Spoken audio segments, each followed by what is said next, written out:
আসসালামু আলাইকুম রহমতুল্লাহ। তো সবার জন্য নতুন একটা ভিডিও নিয়ে আসলাম। তো সবাই না টাইনে ভিডিওটা একটু দেখবা। আর যারা ভিডিও এডিটিংয়ের ক্ষেত্রে ক্যাপকাট ইউজ করে থাকি, তো অনেক সময় আমরা ক্যাপকাট ভিডিও করার গেলে ক্যাপকাট যে চিহ্নটা আছে নাম লেখা ওইটা থাকে, বা প্রো ভার্সনও লাগিয়ে মনে করে যে আমরা ইজিলি ক্যাপকাট ইউজ করতে পারি না। তো যারা ক্যাপ প্রো ভার্সন ইউজ করতে না তারা লাগে ভিডিওটা।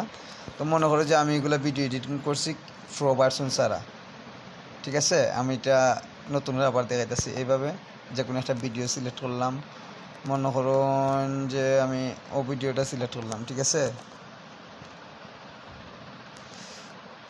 দেখুন এই ভিডিওটার মাঝে দেখুন আমার এরকম সব কিছুই আমি ইউজ করতে পারবো প্রো ভার্সন ছাড়া। অনেক সময় সাধারণত যখন আমরা ব্যাকগ্রাউন্ড রিমুভ করতাম চাই অটো, এটা কিন্তু প্রো ভার্সন, বর্তমানে আমি আনা প্রো ভার্সন ইউজ করি। তো আনা প্রো ভার্সন কীভাবে ইউজ করি, ওইটার কীভাবে এটা ইউজ করবো ওইটা আমি বলে দিই। গেলাম আমি গুগলও গিয়ে চার্জ দেবা যে ক্যাপকাট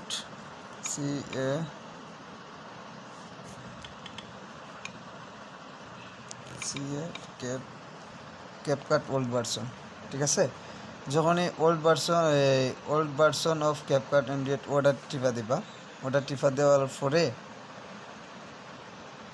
সেম এভাবে আসবে।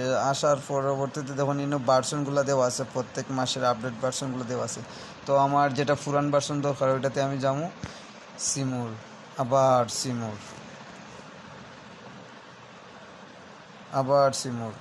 যারা আমাদের ওল্ড ভার্সনটা হচ্ছে যে 1190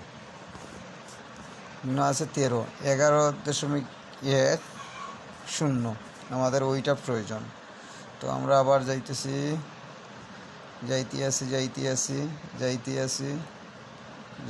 আসি আবার এই যে অলরেডি চলে আসছে। তো যারা ক্যাপকাট ইউজ করুন ফ্রিতে ইউজ করতে চান, তো ওই যে 11.90 ওইটাতে আবার ক্লিক করলাম। যখন এইভাবে আসবে, আসার পরে নিচে যাওয়ার পরে যে লেখা আছে ফ্রি ডাউনলোড ফ্রি 233 MB, এটাতে ক্লিক করবা। এটাতে আমার আগে ক্লিক করা আছে, তারপরে দেখাইতেছি। এই যে ডাউনলোড নাও দিলে ডিটেলস, এই যে ডিটেলস হয়েছে আমার অলরেডি